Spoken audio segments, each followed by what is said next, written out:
بات یہ ہے کہ حق کو قبول وہی کرتے ہیں جو سنتے بھی ہیں، اور مردوں کو تو اللہ قیامت ہی کو اٹھائے گا، پھر اسی کی طرف لوٹ کر جائیں گے۔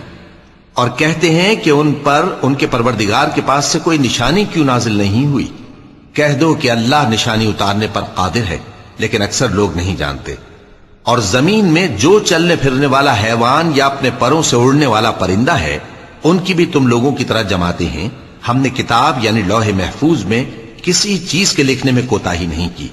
پھر سب اپنے پروردگار کی طرف جمع کیے جائیں گے، اور جن لوگوں نے ہماری آیتوں کو جھٹلایا وہ بہرے اور گونگے ہیں، اس کے علاوہ اندھیروں میں پڑے ہوئے ہیں۔ جس کو اللہ چاہے گمراہ رہنے دے اور جسے چاہے سیدھے رستے پر چلا دے۔